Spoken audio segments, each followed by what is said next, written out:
Morning, everyone. It's Thursday morning in Washington, and I wanted to talk to you a little bit using this video format about the innovation assignment. And before I do that, I want to apologize for the mess behind me. I've just moved into a house, and I'm converting it into a professor's house, so to speak. And you can see I'm getting ceiling to floor bookshelves, handmade, and the carpenter is out and about, and his stepladder is there. So I'm sorry about this. And he screams up at me, or the saw starts.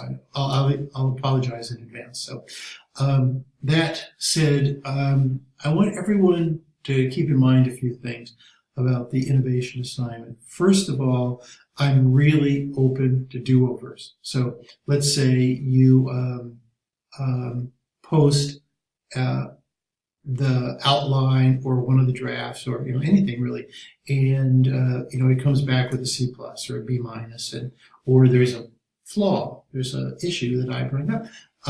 There's no reason to fret about this.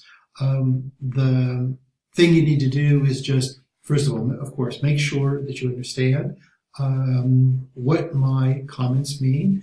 If you're having trouble understanding, or you don't quite understand how to rectify the issue that I'm bringing up, just contact me. The fastest way to contact me is 301-728-5175, because I'm texting all the time.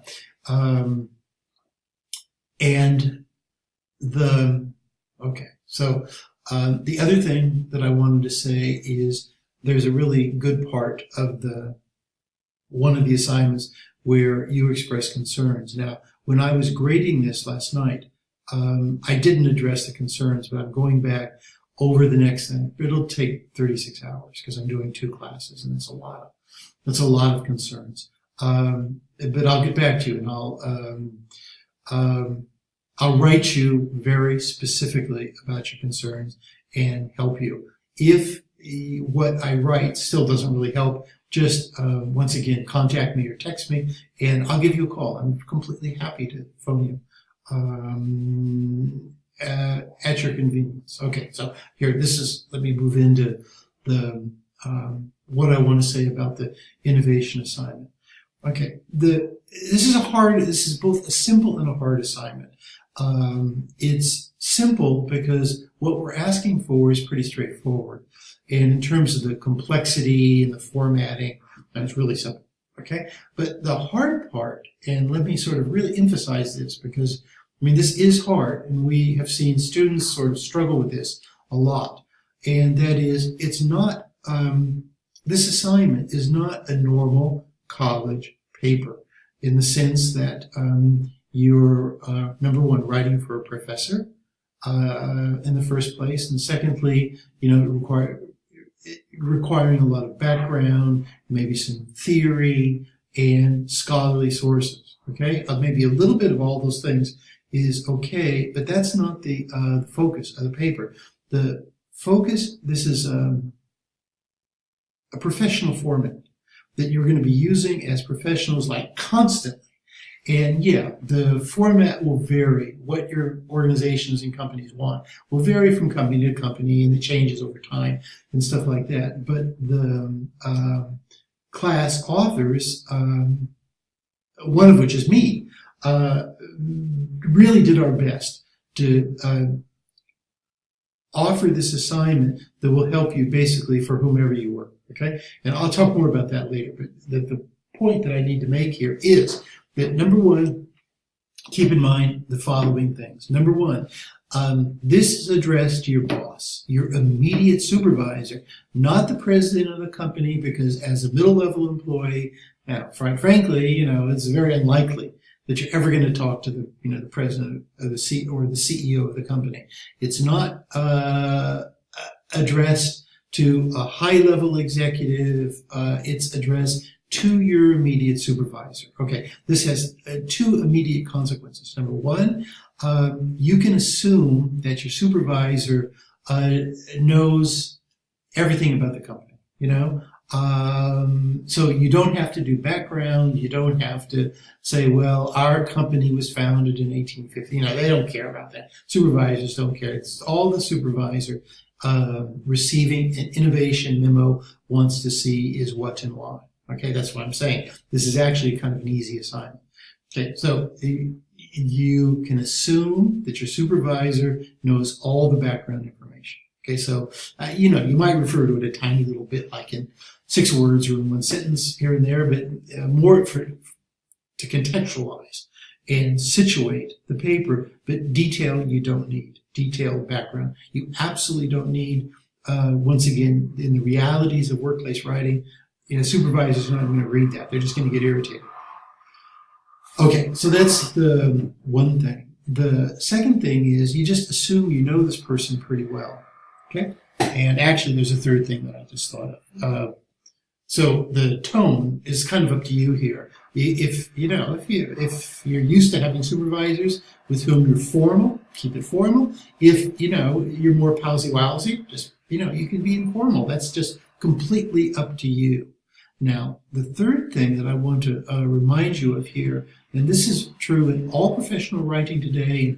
I started to talk to you about this, I think, in the first or second week of the class, but it's really important to consider in this kind of writing. And that is that, yes, you're writing to your direct supervisor, but your supervisor can forward that, who knows where, and there's no limit to where a supervisor might forward your stuff.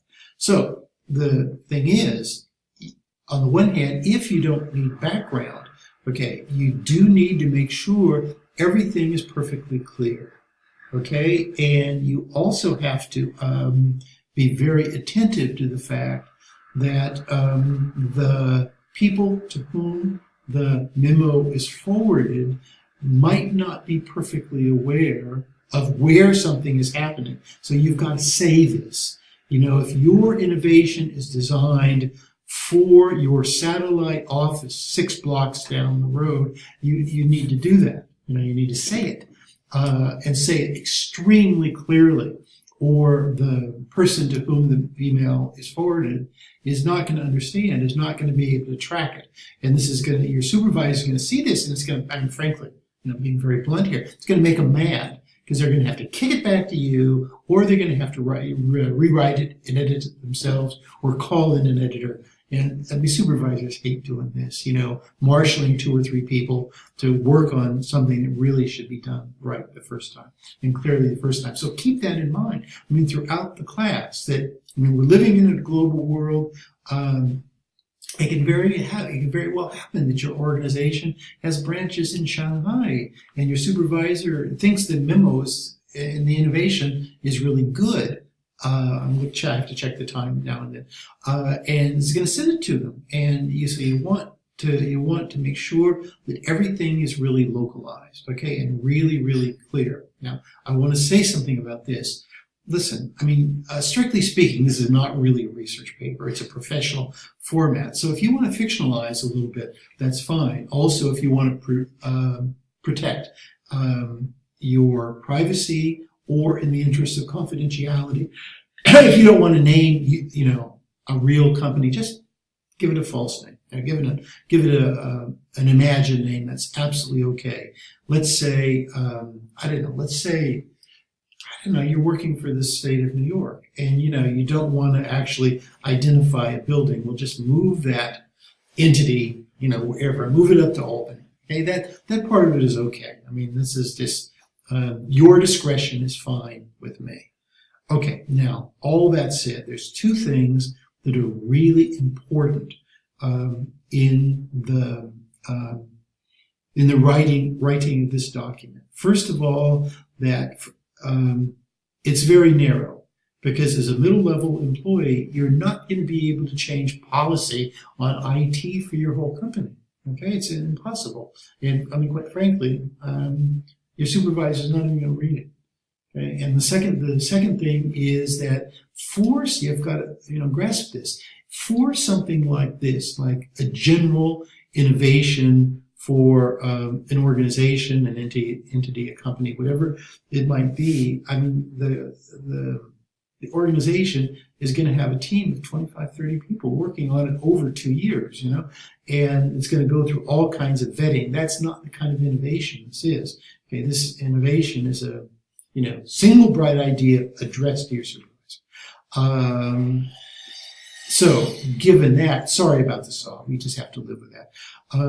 So this means that it has to be very clear in your text where it is your innovation is going to happen, who it's going to influence in a very practical, concrete way, because that's going to be the main concern of your supervisor. Secondly, the paper is going to need like 3 reasons why this innovation is going to be good. Now, you want to stay away from theory. Supervisors hate theory. It's absolutely irrelevant. They don't care about it.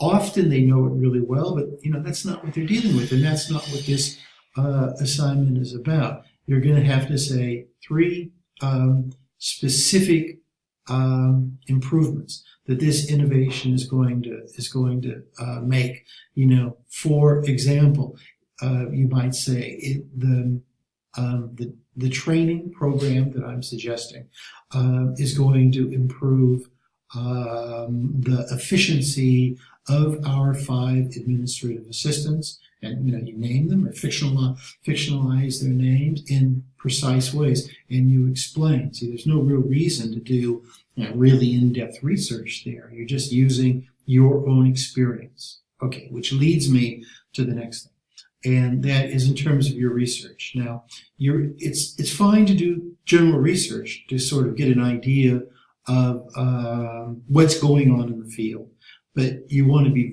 very careful in this report that you make sure that you attach that research and the ideas in that research to your precise place, the precise place where you're suggesting the innovation. And see, that's what's hard. I mean, that's because you've got to think, okay, how does this general, I'm suggesting technological innovation, but the question is not how that technological innovation works. Your supervisor can look that up and probably knows it already. But the important thing is how that's going to affect Jane, Jim, and Peter in your accounting department, and that's where you want to focus on. Okay, so for now that's it. Let me very briefly. I've got another minute or so. I want to talk about the form. The form is simple. Just traditional introduction is fine, so we know what it is. Okay, and keep in mind in this kind of writing, often someone will be vetting it for your supervisor. That is, your supervisor might not be the first person to read it, so you've got to be very careful in the introduction to establish what it is. Okay, that's paragraph number 1. Paragraph 2, or paragraph segment 2, will be exactly what the innovation is, and 3 paragraphs, 3 short paragraphs is enough. And the 3rd segment of the paper is how it will positively affect your working environment, once again with places and times very carefully indicated there. And in the 4th place, the 4th part, is just a simple 3-sentence conclusion. Okay, that's it. You can see Kevin, my carpenter, is back, and this is a really good time for me to stop. I'm going to put this up on our site as a discussion, so you can ask me questions about it. Okay, thanks everyone. I really appreciate your patience. And remember, do-overs are fine. They're absolutely okay. And I don't average the grades. I just move the grade up. Thanks so much, everyone. Take care.